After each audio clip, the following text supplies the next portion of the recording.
Petit bonjour toutes les minutes pour séquencer les arrivées. Bienvenue à tous.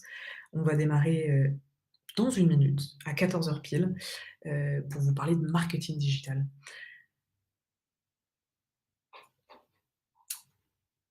Bonjour Marline. Bonjour Fébé. Bonjour Nadia. Bonjour Clara. Clara, vous avez un petit souci je crois, mais je pense que c'est votre navigateur qui pose un problème. Bonjour Jolanta. Bon, bonjour à tous. Cette fois-ci, c'est mon dernier bonjour avant de démarrer dans le vif du sujet puisqu'il est 14 heures pile. Je suis ravie d'être avec vous aujourd'hui, pour vous parler de ce qu'on va vivre peut-être en 2022. Alors je vais pas sortir ma boule de cristal parce que je pense que les 2 dernières années nous ont appris qu'il fallait éviter de le faire. En tout cas, l'enjeu pour moi, c'est peut-être de vous partager, des constats, des expériences, des habitudes, des standards qu'on vit depuis 2 ans et plus, et de peut-être se donner des grandes orientations sur, comment est-ce qu'on peut vous aider pour construire, votre stratégie de marketing digital en 2022 dans un contexte B2B. Alors, bien évidemment, il y a des choses qui se ressemblent en B2C, B2B et ça c'est certain, mais je vais essayer de focuser mon attention sur le B2B parce que c'est mon secteur de prédilection bien évidemment, et puis parce que bien évidemment, en fait, les funnels, les habitudes, les pratiques changent un peu ou sont un peu différentes ou font un pas de côté. Voilà. Hem, alors moi je suis, Marine Sorocco, je suis, directrice associée d'Adimeo, dont fait partie, l'agence Comexplorer, et chez Comexplorer, notre mission au quotidien, c'est d'être l'accélérateur de votre croissance. Et comment on fait pour, mener cette, mission, j'allais dire en toute humilité? On va travailler sur 5 leviers, 5 axes, 5 stratégies. Une stratégie d'inbound marketing, on pourra en parler un peu. On va travailler les outils de marketing automation, donc d'automatisation de la relation client. On va s'appuyer sur des stratégies d'implémentation de CRM et de, encore un jargon anglicisant, de sales enablement. Comment aider vos commerciaux à performer. On va travailler sur tous les leviers d'acquisition, référencement naturel, SEO, acquisition payante SIA et social media. Et on va effectivement nourrir tous ces canaux-là par des stratégies de contenu, par des stratégies de content marketing. Voilà. Voilà un peu ce qu'on fait au quotidien et mon challenge aujourd'hui, c'est de tenter de répondre à cette question qui est qu'en 2022, quels vont être les leviers, les actions, les outils, les méthodes, les pratiques, les démarches à réfléchir, questionner, activer pour accélérer votre croissance? Et je pense qu'on est tous d'accord aujourd'hui pour dire que répondre à cette question aujourd'hui dans un contexte de 5e vague épidémique, dans un contexte de bouleversement des pratiques et des usages, d'accélération de la digitalisation depuis 2 ans, c'est éminemment complexe. Mais s'il y a bien un sujet qui va peut-être nous permettre de garder un peu la trajectoire, le fil rouge, c'est de se dire qu'en fait, on va travailler à optimiser nos indicateurs de succès, nos KPI, les fameux KPI, à chacune des étapes de notre funnel de transformation. Je vous ai repris ici vous le connaissez sans doute, le fameux modèle RACE en B2B, où je décompose mon funnel de vente en 4 grandes étapes. Alors ces 4 grandes étapes, elles sont schématiques, hein, selon les business et les contextes, on va les subdiviser, ou pas, qui est que comment j'optimise mes KPI en termes d'acquisition, en termes de SEO, en termes de SIA, de social media, de relations presse, de marketing d'influence. Et on va identifier tous mes KPI d'audience, d'attribution, de coûts d'acquisition. On va s'intéresser à l'optimisation de mes dispositifs de considération, alors qui peuvent être, qu'on peut appeler autrement, hein, choix, comparaison, réflexion, ou comment je vais analyser la manière dont mes personas, mes cibles, itèrent dans leur circuit d'achat, grâce au contenu et aux interactions que vous leur proposez, qui doivent être pertinentes, efficaces, authentiques. Je reviendrai sur ces sujets. Et là, clairement, vous allez bien évidemment utiliser les KPI, les indicateurs de taux de conversion selon les étapes, temps passé sur le site, nombre d'abonnés, taux d'engagement. Comment je vais également optimiser tous mes processus, toutes mes stratégies de décision, en liaison particulièrement étroite avec mes sales? Comment je vais utiliser des stratégies de marketing automation, de remarketing pour garantir la transformation dans un contexte de confiance? Là, mes KPI les plus évidents, c'est, de vente, de marge, de montant, et c'est peut-être ces KPI que je vais peut-être le plus partager avec les commerciaux. Et puis, la dernière étape qui est certainement pas la moindre, mais qui est peut-être celle sur laquelle, les commerciaux, les marketeurs en B2B ont sans doute le plus, c'est comment je travaille la fidélité, l'engagement de mes clients, le fait de faire devenir mes clients des ambassadeurs, pour les faire s'engager sur les réseaux sociaux, mais pas que, pour vous. Et donc là, je vais utiliser mes KPI de satisfaction de marque, de nombre d'ambassadeurs, de lifetime value, et cetera, et cetera. Cette étape-là, clairement, elle est aujourd'hui, insuffisamment travaillée dans des contextes B2B ou en tout cas dans les contextes clients, que je peux constater. Ça, c'est notre objectif aujourd'hui et c'est sur cette décomposition, ce modèle-là, qu'on va travailler à construire notre stratégie 2022. Ce qui est très vrai, c'est qu'aujourd'hui, il nous faut planifier dans l'incertitude. Les événements qui ont démarré en 2020 continuent de se répercuter dans le monde du business B2B. On a, une reprise un peu en dents de scie avec un spectre de l'inflation qui arrive, avec une incertitude permanente sur quand est-ce que ce jour sans fin va s'arrêter? Et l'enjeu, c'est de pouvoir planifier dans l'incertitude. Et plus que jamais, on doit justement être à l'écoute des clients et se rendre compte qu'aujourd'hui, on est face à une mutation radicale des comportements des clients avec une intensification du marketing digital.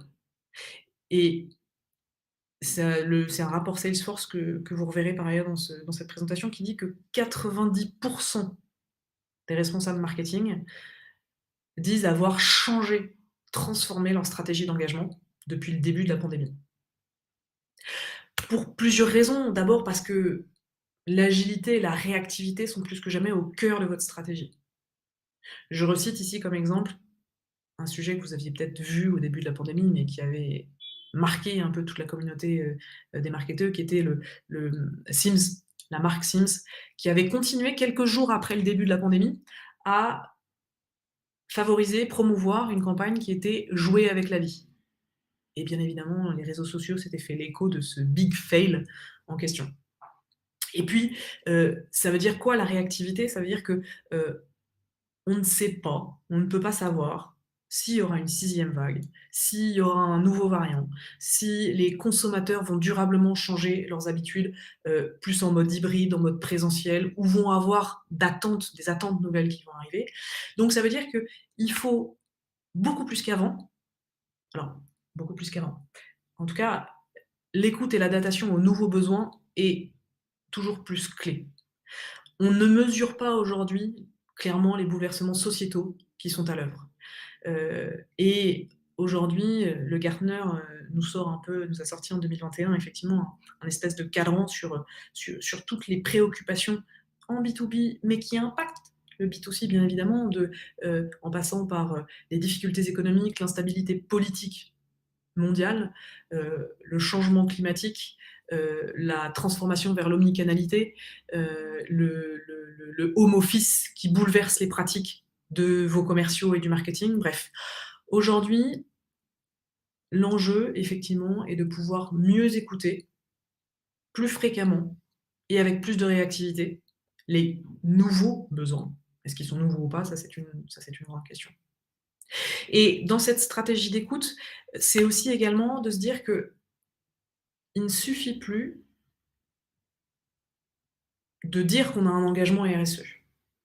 Aujourd'hui, les marques doivent travailler sur l'authenticité et les preuves de leurs engagements. Alors, vous me direz, c'est surtout vrai en B2C, parce que justement, quand on est un consommateur, on va privilégier plutôt des boîtes, qui mettent en avant une démarche éco-responsable, inclusive, et cetera. Ça, c'est vrai, il y a des stats très précises qui existent aujourd'hui sur le marché B2C. Mais je pense que c'est particulièrement vrai aussi pour les entreprises B2B et pour 2 raisons. 1, Vous l'aurez peut-être constaté si vous faites participer à des démarches d'achat, mais les entreprises B2B intègrent parce qu'eux-mêmes ont une dissension, les entreprises intègrent eux-mêmes dans leurs critères d'achat, les engagements RSE de leurs sous-traitants. Donc tout simplement, vous devez apporter des éléments de preuve dans, la stratégie, dans les réponses commerciales qui sont faites. Et le deuxième élément, qui est un élément beaucoup plus, personnel, c'est que vos cibles, vos acheteurs, qui sont des personnes physiques, sont eux aussi beaucoup plus sensibles qu'avant aux engagements portés par les boîtes sélectionnées. Et ce qui est très important, c'est qu'aujourd'hui, heu, il faut travailler sur le discours de preuve. Il faut travailler sur le discours de preuve pour sortir de la saturation de l'espace aujourd'hui qui a été faite où, en fait, toutes les boîtes parlaient de leurs actions en faveur de la planète, de la société et cetera. Et là, le discours de preuve doit s'appuyer sur la transparence de ce que vous faites et la cohérence de toutes vos stratégies de communication orientées RSE. Et un autre élément, c'est également de travailler la dimension de la confiance. En B2B, pour les acheteurs B2B, la confiance est l'un des attributs les plus importants des marques. Et devenir un partenaire de confiance, c'est un objectif clé pour les entreprises, quel que soit leur secteur d'activité. Et souvent, ce qu'on constate en B2B, c'est que les entreprises surestiment très largement le niveau de confiance que les clients leur accordent. Et il y a, une étude Forrester qui a apporté, je trouve, une analyse intéressante pour mettre en avant les 7 dimensions de la confiance. L'intérêt, c'est quoi? C'est de vous dire que en tant que professionnel du marketing, en travaillant sur ces 7 dimensions de la confiance, vous allez pouvoir venir objectiver, mesurer, vérifier cette notion de confiance qui aujourd'hui peut-être est un petit peu floue.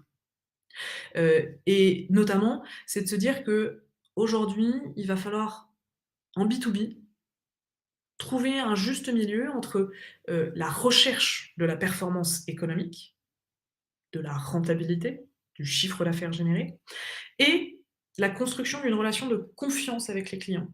Ce qu'on peut appeler un petit peu le plafond éthique. Et ça, c'est un sujet qui est clé pour moi, ou en tout cas, c'est une conviction qui est clé pour moi, c'est que, toutes les stratégies de type, gros hacking, scrapping de données, bombardement publicitaire et cetera, ne devraient plus exister en 2022. Ou en tout cas, les répercussions et les retours de bâton pour les entreprises en B2B aussi qui le font, pourraient être très dommageables. Et l'enjeu, effectivement, c'est de se concentrer désormais sur des activités pérennes. C'est de ne plus seulement promouvoir, le greenwashing, le green qu'on peut avoir, mais c'est de travailler l'inclusion, la transparence, l'authenticité du marketing. C'est aussi être capable d'avoir une vraie proactivité autour de la gestion de la donnée. C'est fini le temps où on se disait que, «Oh c'est bon, on est en B2B, c'est du B2B, on peut traiter on peut traiter la donnée différemment du B2C» et cetera. Et ça veut dire quoi? Ça veut dire que pour instaurer cette fameuse relation de confiance avec les clients, les marques doivent choisir les données récoltées, se concentrer sur celles dont elles ont vraiment besoin, donner à leurs clients l'information sur la manière dont ces données sont exploitées là, faire preuve de transparence sur comment est collectée, stockée, utilisée, protégée la donnée, de bout en bout de la chaîne et redonner aux clients la capacité d'agir sur ces données-là. Pour leur dire qu'elles leur permettent d'améliorer leur expérience, mais qu'à tout moment, ils peuvent dire stop. Voilà, cet engagement d'authenticité, de confiance et de proactivité dans la relation client est clé. Le deuxième sujet à avoir en tête dans la construction de votre stratégie 2022, c'est l'enjeu de l'hybridation. En 2020, on a fait du virtuel. En 2021, on a fait un peu des 2. Ce qu'il faut se dire, c'est que quand vous vous posez la question de: «Qu'est-ce que je fais comme événementiel?», bah, l'hybride et le virtuel n'est pas prêt de disparaître. Typiquement en 2022, clairement, les événements virtuels et hybrides continuent de porter le haut du panier, et c'est peut-être là où il faut se dire aussi dans un contexte B2B, qu'on est dans un contexte d'hybridation, donc d'immixtion de plus en plus fort du réel, du présentiel, du virtuel, et qu'il faut pouvoir gérer cette hybridation-là tout au long du funnel de vente. Mais c'est aussi qu'on est face à une multiplication des points de contact. On rentre dans l'ère de l'omnicanalité. Ce n'est pas que le B2C qui est confronté à ça. On rentre dans l'ère de l'omnicanalité, avec notamment un autre élément qui est que l'attention client s'effrite très vite. J'y reviendrai, mais dans un monde où on est hyper sollicité, dans un monde d'infobésité, dans un monde où on a tout à portée de clic, il faut pouvoir produire des contenus qui sont adaptés à chaque support, différenciés et pourtant qui sont liés par une stratégie globale. Et en B2B, avant qu'un client ne signe chez vous, il va avoir entre 7 et 15 points de contact. Ça, c'est une stat qui date de 2020. Je pense qu'aujourd'hui, il en faut probablement le double. Et ce qui est vrai, c'est qu'on ne peut plus dépendre d'une seule plateforme de contact, votre site internet, pour obtenir ces 15 points de contact. Ce qui est clé, c'est votre impératif d'alignement du marketing avec toutes les autres fonctions. Il y a un terme qui revient souvent, c'est l'alignement des sales marketing. On dit souvent les sales et le marketing doivent s'aligner. Effectivement, il y a une stat du Gartner qui dit qu'en 2023, 25% des organisations vont agréger marketing, vente et service client. Mais pas que.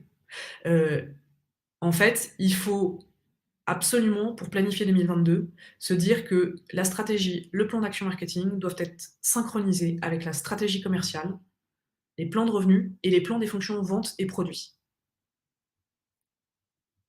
Et une autre stat qui est intéressante, c'est qu'aujourd'hui, une entreprise sur deux en B2B considère que c'est important.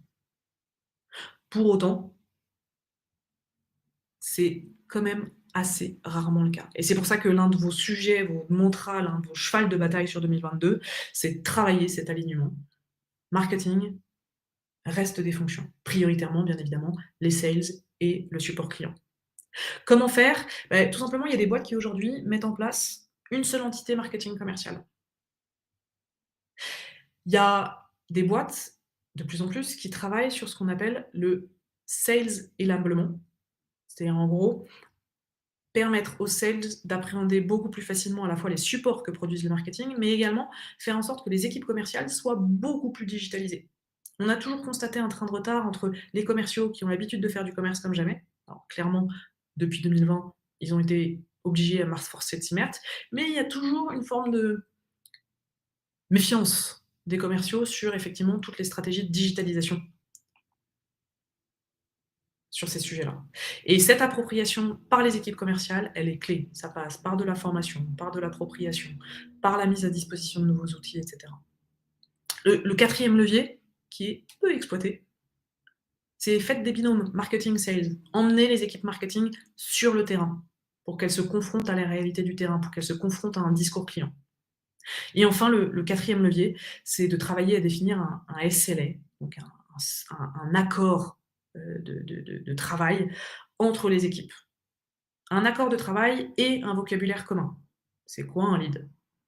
Dans plein de boîtes en B2B dans lesquelles on va, la définition du lead n'est pas la même si vous êtes commercial ou si vous êtes marketeur. Le SLA, c'est de dire, en tant que marketeur, moi je t'envoie des leads. Les leads, tu les traites en moins de X temps. Et tu me remontes en moins de X temps si ces leads en question ne correspondent pas à ce que tu attends. Ça, c'est un peu tout ce que je vous expose là, pour moi, c'est un peu tous les grands principes qu'il faut avoir en tête pour construire votre stratégie. La question, c'est dans ce contexte d'incertitude, de multiplication des canaux, des points de vente, dans ce modèle hybride sur lequel on est un peu en train de jongler en équilibre, instable, c'est quel levier, quelle tactique je choisis pour obtenir le ROI le plus performant. Quelle allocation de ressources je propose en B2B. Là, je vous ai montré un exemple du rapport Salesforce sur l'allocation de ressources des budgets marketing en B2B et ce que je trouve intéressant, c'est qu'en fait, la publicité et le contenu, c'est à peu près 40 du budget versus 14 sur l'événementiel, qui a effectivement drastiquement diminué. Et une autre information que je trouve intéressante dans ce graphique, c'est que c'est le marketing des comptes stratégiques, l'ABM, si vous connaissez, j'y reviendrai un peu plus tard, c'est 16. Ce chiffre-là m'a plutôt assez étonné. Dans cette allocation de ressources, il faut aussi avoir en tête la transformation du funnel de vente. Deux stats que je trouve intéressantes, c'est que 70% du processus de prise de décision est déjà fait lorsqu'un acheteur contacte un commercial. En gros, les dés sont déjà achetés. Et quasiment 100% des acheteurs font des recherches sur Internet avant de prendre une décision. Donc vous aurez beau être le meilleur commercial du monde, si côté marketing, on n'a pas quelque chose qui fonctionne, ça ne marchera pas. Et c'est très net d'ailleurs, on le voit hein, dans les grandes transformations des boîtes B2B, typiquement par exemple Salesforce ou IBM, on voit que la répartition du ratio sales-marketing, c'est très largement inversement réparti ces dernières années. Et l'autre enjeu pour vous permettre aussi d'équilibrer ou de travailler ces données-là, c'est que, mais j'enfonce une porte ouverte en disant ça, hein, je pense que vous en êtes largement conscient, c'est la donnée, l'or noir, le fameux nouvel or noir, est plus que jamais le Graal, l'outil, le levier indispensable des responsables marketing. Pour plusieurs raisons, parce que, un, vous développez votre connaissance client, et ça, on va le voir dans un contexte de fin des cookies tiers, c'est clé. Vous pouvez fluidifier, adapter l'expérience client et la faire évoluer dans un parcours qui est omnicanal. Et donc ça veut dire quoi? Ça veut dire que cette donnée-là, elle doit être centralisée, agrégée. On parle de data lake et autres. Bon, on peut mettre de côté ces initiatives parfois un peu grandioses, mais en tout cas, ça veut dire que votre data, elle doit être à un endroit centralisé, collecté, qualifié. Elle vous permet aussi d'identifier le potentiel des leads, le fameux lead scoring qu'on pourra retravailler également, pour travailler et cibler la bonne stratégie. Parce que ce qu'il faut se dire aussi, c'est qu'en B2B, selon mes contextes, selon mes marchés, selon mes cibles, selon qui intervient dans le processus d'achat, je ne vais pas forcément activer le même levier. Et puis, parce qu'on va enrichir et personnaliser les échanges. La personnalisation est typiquement un des leviers qui est un boom considérable en B2C depuis quelques années et qui arrive de plus en plus en B2B. Et ça, sans données, vous ne pouvez rien faire. Donc, en 2022, c'est certain, la donnée est un axe fort de travail, mais c'est pas une fin en soi. Ça reste le levier pour optimiser toutes vos actions. Si je m'intéresse au référencement, en moyenne, le référencement continue à constituer à peu près 60-65% de manière globale du trafic d'un site en B2B, avec une attribution qui reste effectivement toujours très difficile. Ce qu'il faut retenir pour 2022, c'est que Google est devenu un moteur de réponse. Très souvent, pour chercher, alors je prends les exemples en B2C, mais ça devient de plus le cas en B2B, mais vous recherchez un hôtel, vous recherchez une réponse à une question précise ou autre, vous sortez même pas de Google. Google s'intéresse beaucoup plus au mécanisme de l'intention de l'utilisateur. Donc ça veut dire que vous devez adapter votre stratégie de contenu en conséquence. Google s'appuie de plus en plus sur la logique de données structurées. Donc quand vous construisez des contenus, vous devez avant tout penser au balisage sémantique de votre contenu. Et puis, l'UX, l'expérience utilisateur, devient un levier de mesure. C'est notamment le cas avec ce qu'on appelle les Core Web Vitals, je ne sais pas si vous connaissez, qui est une métrique de mesure de Google qui se décompose elle-même en plusieurs leviers, mais qui fait que, en fait, plus votre expérience utilisateur sur le digital, plus vous avez une approche mobile first, plus vous garantissez une interactivité efficace et une stabilité des interfaces, plus Google va mieux noter votre site et donc impacter votre SEO. Donc ça, c'est les points d'attention qu'il faut avoir sur votre stratégie SEO. Avec, en termes de pur ROI, il est parfois beaucoup plus rentable d'optimiser ou de recycler ce que vous avez en stock. Je vois quantité de clients qui empilent des stratégies de contenu sur stratégie de contenu et qui produisent des contenus sur contenu de contenu, cocon sémantique sur cocon sémantique, avec, finalement, peut-être un à la fois du saupoudrage, de l'éparpillement et un manque de cohérence globale. J'y reviendrai et ça, c'est un des points importants, c'est, heu, travailler l'efficacité, la sobriété, avant de partir effectivement dans tous les sens et à ce titre-là, l'optimisation, le recyclage de vos contenus est intéressant. L'autre sujet qui va considérablement impacter vos stratégies, c'est la fin des cookies tiers. Alors c'est déjà le cas sur l'iPhone, mais pour rappel, les cookies tiers ou third party cookies, c'est tous les cookies, donc tous les petits, collecteurs d'informations qui sont pas hébergés chez vous, mais qui sont générés, détenus par, tous les réseaux d'annonces publicitaires, Facebook et consorts, et qui permettent d'analyser le comportement des internautes pour pouvoir justement lui pousser de la publicité personnalisée. Et ça, c'était depuis des années une source hyper importante de données pour tous les marketeurs, et leur disparition va impacter et va vouloir signifier beaucoup de choses. Ça veut dire que un, j'ai plus de ciblage, j'ai plus de qualité dans le ciblage, j'ai plus de qualité de reciblage publicitaire, je peux plus savoir à qui je m'adresse. Je peux plus potentiellement limiter le nombre d'affichages pour un même nombre d'individus, c'est-à-dire afin de ne pas le lasser, afin d'éviter la saturation d'informations.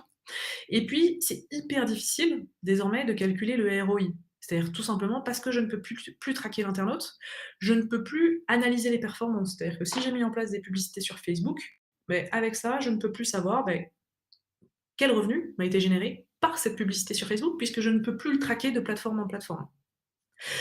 Ça veut dire que vous devez dès à présent vous concentrer sur 2 stratégies. Au-delà des autres stratégies que vous proposent les annonceurs demain, sans prendre en compte les éventuels privacy sandbox et autres, voilà. C'est un, les cookies first party, c'est-à-dire ceux que vous détenez en propre. Donc je reviens à la partie initiale qui est de dire la data, c'est votre levier le plus important que vous avez en propre. Les cookies first party, pour adapter les comportements, les affichages, les propositions en fonction de cette donnée que vous avez en propre. Et puis, il y a la mouvance, le cookie zéro party. Dire, bah, en fait, plutôt que de stocker de la data sur mon client, je vais lui demander ce qu'il veut. Et ça, c'est assez intéressant parce que ça répond à l'exigence de transparence de données et puis aussi de laisser le client acteur de son propre choix. Il y a un deuxième sujet qui est important aussi, toujours dans cette thématique de l'acquisition, c'est l'enjeu du marketing programmatique. Ça existe depuis des années. C'est effectivement comment est-ce que j'automatise, avec des technologies performantes, de l'IA et autres, comment est-ce que j'automatise l'achat d'espaces publicitaires.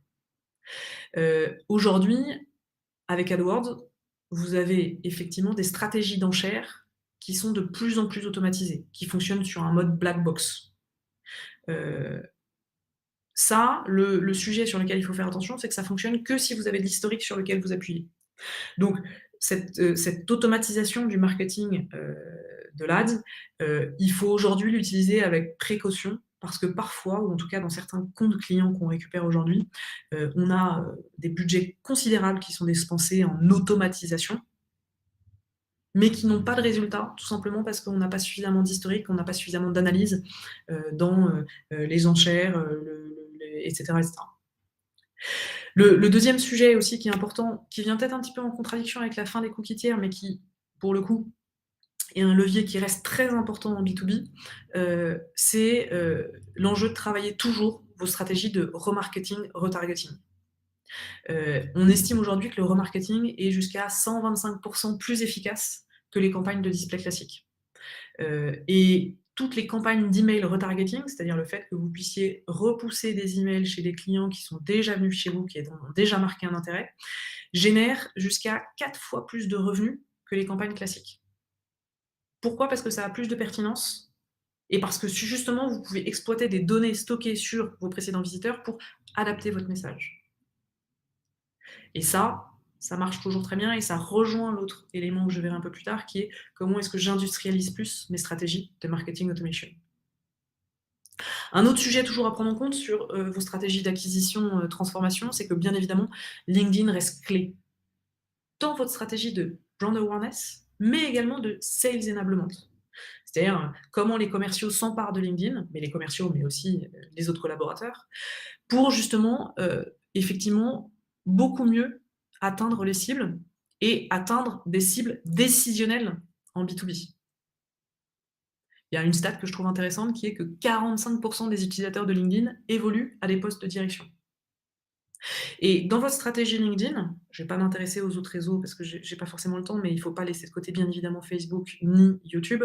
C'est essayer de travailler beaucoup plus sur ce que j'appellerais une approche holistique du paid et de l'organique. On a souvent tendance à séparer les 2, à dire qu'il faut faire du paid parce que l'organique ça marche moins bien, mais les 2 fonctionnent conjointement. Et ça fonctionne d'autant plus conjointement que vous devez, en 2022, travailler, développer votre stratégie d'employee advocacy. Alors ça veut dire quoi? Ça veut dire tout simplement que ce sont vos équipes internes qui vont se faire les ambassadeurs en B2B de votre marque. Et aujourd'hui, il y a une stat qui est sorte de l'étude Meltwater, qui est de dire que 36% des entreprises en B2B ont mis en place une stratégie d'employé advocacy, ou autrement qu'on appelle de social selling, bien que ça soit un tout petit peu différent. 36%, ça veut dire qu'il y en a beaucoup qui n'ont pas encore fait. Et ça, justement, toujours dans cet objectif que je reviens, sur lequel je me rattache au tout début, qui est l'obligation d'authenticité, de transparence en B2B, c'est de dire qu'on va beaucoup plus avoir tendance à faire confiance à une personne physique qui parle de sa boîte qu'au commercial. Et ça veut dire quoi? Ça veut dire qu'il faut que vous accompagniez vos collaborateurs dans cette stratégie, en leur offrant des formations, en leur permettant de publier du contenu sur la culture, sur les services, sur les produits de votre entreprise, en leur fournissant des guides, des publications toutes prêtes à pousser, en les invitant à rédiger des articles de blog, en les interviewant, bref. Mettez de l'humain dans votre stratégie réseau social grâce à vos collaborateurs.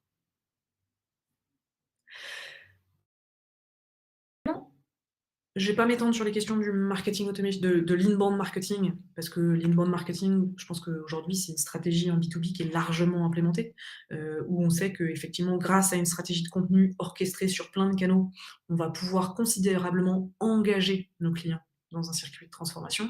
Si jamais vous avez des questions là-dessus, je vous invite à regarder le lead qui est le livre blanc qui est là.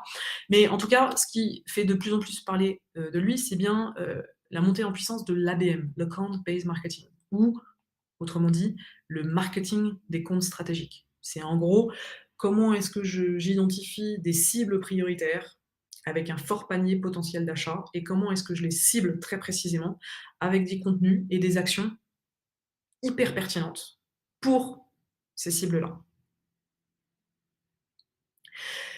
Et ce qui est intéressant, c'est pas de se dire: «Je fais de l'inbound, je fais de l'account ou je fais autre chose», c'est de se dire que là, je vais justement essayer de travailler conjointement une stratégie d'ABM en complément de ma stratégie d'inbound marketing.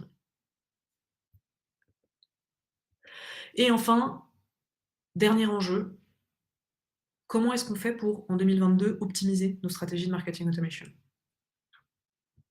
Sans doute en travaillant prioritairement vos clients actuels. Vos clients actuels, c'est justement quand je reprends ce funnel de transformation, c'est de se dire: «Je vais pas uniquement m'intéresser, à, mes prospects qui vont rentrer dans un funnel, mais je vais m'intéresser à mes clients existants pour les transformer en potentiels fans délirants». Et ça, aujourd'hui, effectivement, dans un contexte où, l'incertitude de l'évolution de l'activité est clé, c'est essentiel dans vos stratégies de marketing automation. C'est également un outil pour nettoyer, segmenter vos bases. On parle d'ABM, on parle de personnalisation des discours. Le marketing automation est un outil qui va vous permettre, à partir d'envois, de progressivement faire correspondre vos cibles à certains personas, à certains parcours, pour vous permettre de leur adresser des contenus plus adaptés.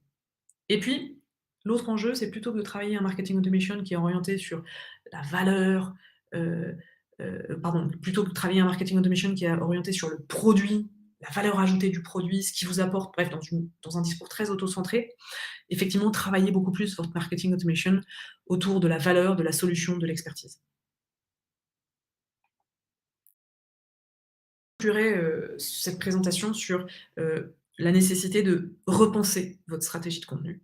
J'en ai parlé un petit peu, mais on est aujourd'hui dans une infobésité monstrueuse, où, la production de contenu est exponentielle par rapport à notre propre capacité de consommation. Aujourd'hui, on peut presque dire que le silence est d'or, qu'on est face à une saturation de l'espace de contenu en B2B. Toutes les boîtes se mettent à faire de l'inbound. Toutes les boîtes ont un blog, toutes les boîtes font des webinars. On est là aujourd'hui. Et il faut avant tout rechercher l'engagement et donc produire du contenu de qualité. Notamment en travaillant la pyramide des contenus, c'est-à-dire avec un contenu que vous allez pouvoir recycler dans une pyramide de contenus que vous allez pouvoir décliner pour ne pas saturer l'espace. Un article de blog peut se transformer en un résumé vidéo, en une publication Facebook, en une story Instagram, etc. Vous allez pouvoir le réutiliser et le recycler sur différents types de contenus. Des case studies, des e-books. Ce webinar, par exemple, on va le recycler en livre blanc et on va faire des posts sur LinkedIn. Tout votre enjeu, c'est de trouver un bon équilibre sur les variétés de contenus que vous pouvez produire entre les articles de blog, les pillar pages, les premium contenants, les contenus premium, etc. Vous devez aussi vous intéresser à la montée en puissance, bien évidemment, des podcasts, qui offrent une régularité extrêmement intéressante et qui sont adaptés aux préoccupations de vos cibles. Où on va proposer des podcasts qui ont une orientation peut-être plus sociétale, plus engageante, moins orientée produit, comme on l'a vu précédemment. Il y a Salesforce qui vient de lancer en août dernier une plateforme qui est intéressante, ou plus qu'intéressante, qui est un service de streaming destiné aux entreprises. Et les contenus proposés vont des podcasts, en passant par des séries, en allant par des expériences, des interviews, etc., etc. Ces contenus ont une très forte valeur ajoutée et nécessairement ont un impact positif sur l'audience qui l'écoute. Ce qui est intéressant aussi, c'est peut-être de travailler le format de la vidéo courte. On parle de micro-webinars, j'ai vu des webinars qui durent 6 minutes, des formats créatifs, inventifs, où je vais travailler l'influence, où je vais pouvoir travailler l'interaction, la participation. C'est très vrai en B2C, mais c'est aussi vrai en B2B aujourd'hui, avec des vidéos potentiellement qui vont être beaucoup plus orientées sur l'humour, des courts messages. On va travailler ici beaucoup plus la brand awareness. Et puis, sur les contenus purement écrits, ce qui est étonnant, c'est que ce sont les contenus les plus longs qui marchent le mieux. En moyenne, le contenu de la forme longue est davantage partagé qu'un contenu de forme courte. Et que c'est vrai que oui, les gens aiment partager des photos de chats, de mèmes amusants, etc. Mais ils veulent aussi potentiellement travailler sur du contenu qui, intellectuellement parlant, est stimulant et de longue durée. Et justement, parce qu'on est dans une infobésité totale, un contenu long a potentiellement moins de concurrence et potentiellement beaucoup plus d'impact. Et à cette longueur de contenu, et ça sera le mot de la fin, je rajouterai la capacité que vous aurez demain à continuer de travailler l'émotion et le storytelling. Et c'est là où j'aurai le fil rouge un peu de l'ensemble de cette intervention, c'est l'authenticité, la transparence, l'engagement des marques en B2B est clé et sera demain encore plus essentiel. Et c'est parce que justement, cette authenticité va faire travailler les ressorts de l'émotion chez vos acheteurs. Et donc le storytelling va permettre de faciliter la mémorisation des émotions qui sont ressenties. Vous allez raconter des histoires authentiques qui racontent une histoire transparente, vraisemblable et qui vont donner envie à vos acheteurs. Voilà, c'était le mot de la fin. Je vous propose maintenant de passer à vos questions.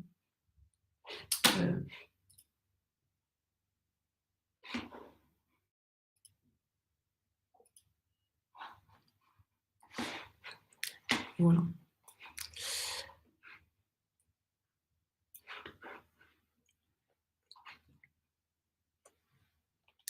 N'hésitez pas à me poser vos questions ou vos interrogations.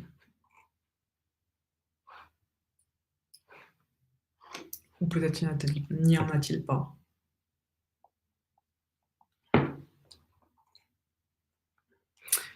Merci Sylviane, merci Anula.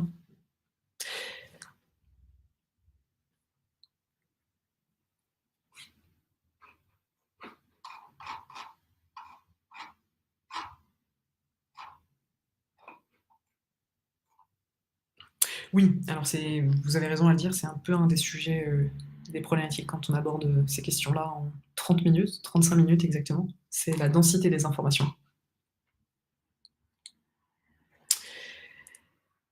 Pauline, alors votre question est éminemment complexe. Quel budget pour une communication?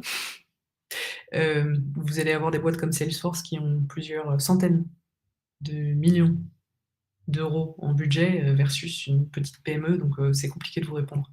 Ah, sur les réseaux sociaux. J'ai une stat en tête qui me revient, mais c'est plus sur un environnement B2C, qui est qu'aujourd'hui, le budget consacré aux médias sociaux par les boîtes en B2C, c'est 30%. Même plus, 30%. Mais en tout cas, c'est plus entière. Et je compte pas tout le budget qui est consacré à l'influence.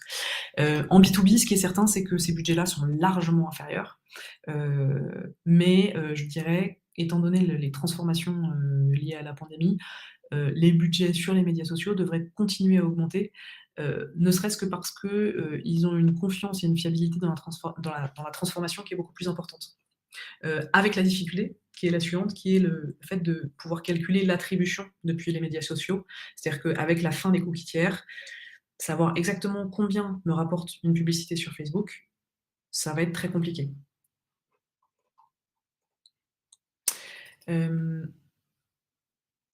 Eugénie, quels sont les principaux KPI à suivre en 2022? Alors, ce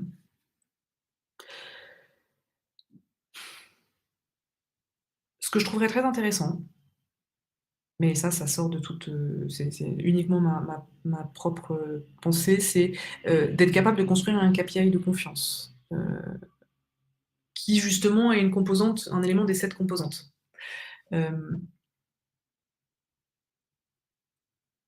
Parce que pour moi, c'est le KPI déterminant dans les années à venir. Ensuite, je pourrais plus parler des KPI opérationnels, ceux que je vous ai présentés en introduction, hein, du nombre de visites, du taux de transfo, du lifetime sales value, et cetera. Ils sont assez classiques.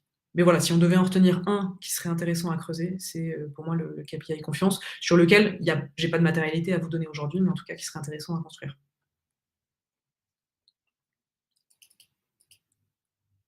Alors, Annabelle, 65% pour le référencement, je parlais bien de référencement naturel. Alors, référencement naturel, c'est aussi bien quelqu'un qui tape le nom de votre entreprise sur Google et qui y accède, donc ce qu'on appelle les accès directs, que les gens qui vont taper un terme de la longue traîne. En termes de SIA, ça va tout simplement dépendre des budgets que vous investissez. Donc vous allez avoir des boîtes qui vont investir 0 et des boîtes qui ne vont vivre que sur le SIA parce que leur référencement naturel est quasi nul. Donc pour le coup, je ne vais pas forcément avoir de stats à vous donner là-dessus. Virginie, quel pourcentage pour la prospection préconiseriez-vous? Ah, excellente question Virginie. Que je pourrais rapprocher d'une autre question un peu provocatrice qui est prospection LinkedIn. J'allais dire, la prospection est-elle morte? La prospection LinkedIn, je suis assez partagée sur ce sujet. On a des stratégies de prospection LinkedIn de type scrapping de données ou growth hacking qui vont faire que, par exemple, vous allez dire, tout simplement, je veux cibler tous les responsables techniques de tel type d'entreprise dans tel secteur, et puis automatiquement, je vais pouvoir les bombarder de mails. Ça, c'est un peu ce qu'on appelle du growth hacking, un peu cracra. Et ça marche. Mais jusqu'à quand?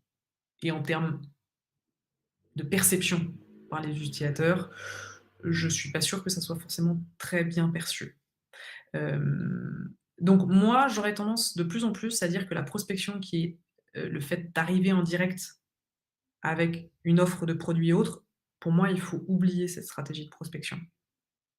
Et bien plutôt travailler sur une stratégie d'inbound ou de account-based marketing qui va être: je vais diffuser du contenu promotionnel, je vais utiliser de la pub, potentiellement sur les réseaux sociaux, ou sur des recherches Google pour progressivement arriver à mon produit. Parce que la prospection en direct, ça dépend des et le ROI est de plus en plus faible.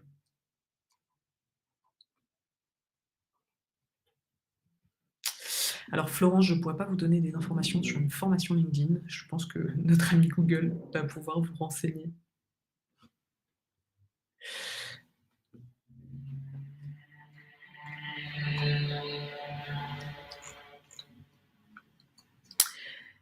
Voilà, est-ce qu'il y a d'autres questions?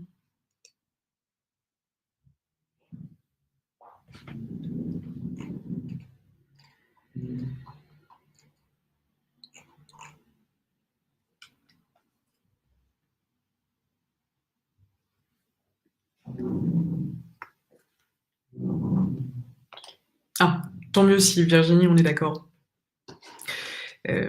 C'est une vision qui va parfois à l'encontre des stratégies des directions marketing, qui veulent, attaquer fort sur LinkedIn et qui l'utilisent comme un super levier.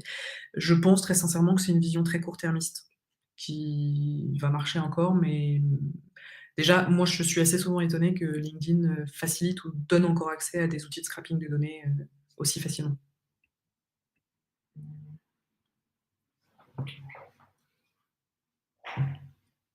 Mais un grand merci à tous d'avoir été présents, et bien évidemment, pour le coup, vous allez recevoir un mail avec ce document-là. Pour le coup, effectivement, vous allez aussi rentrer dans une boucle sans doute de marketing automation, mais qui est relativement light et qui est essentiellement pour vous annoncer nos prochains webinars. Et si vous vous désinscrivez, on vous embêtera plus.